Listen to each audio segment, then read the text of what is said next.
Renata Camilotti, sou bucomaxilofacial e tô aqui com a nutricionista Alexandra Borba pra gente conversar um pouquinho sobre os pacientes oncológicos. Na nutrição oncológica, nós também temos que saber que a alimentação tem um papel fundamental no tratamento. Hoje em dia nós sabemos que os alimentos têm um poder imenso no prognóstico positivo de um tratamento. Nós temos que pensar metabolicamente, mas também temos que pensar afetivamente. A gente tem que entender tudo que o paciente está passando, temos que entender essa fase, que é uma fase muitas vezes difícil, e também saber o momento de utilizar a nutrição afetiva, utilizando comfort foods, utilizando alimentos que muitas vezes não são densamente nutritivos, que não são alimentos com muitos fitoquímicos, mas são alimentos que dão conforto. Para um paciente oncológico, para comer, pode ser muito difícil, dependendo do protocolo de químio e também da cirurgia, no nosso caso estamos falando de cabeça e pescoço, né? Que foi feita. Temos que sim identificar as dificuldades do paciente, as necessidades e os déficits. Entender se o paciente está tendo déficit calórico, déficit proteico ou de micro e macronutrientes. A questão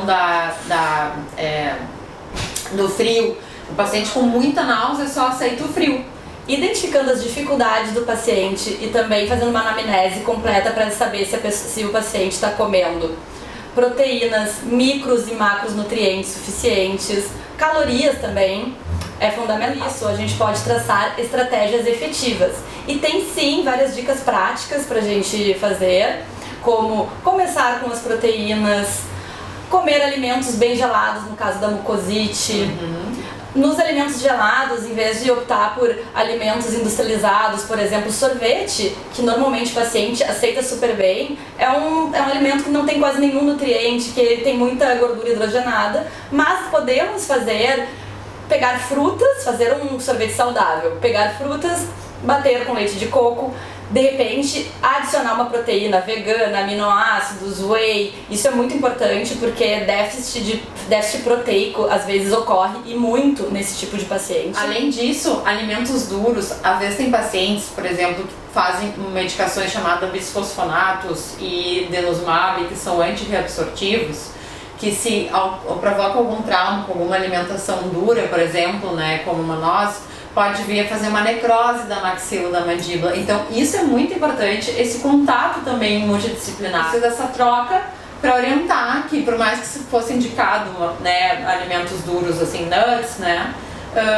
a gente tem que, tem pacientes que a gente sabe que a gente vai ter que puxar um pouco o freio, né? É por isso que é tão importante essa interação e a individualização. Com certeza alguns pacientes não pode os nuts, não pode os nozes, nem alimentos secos.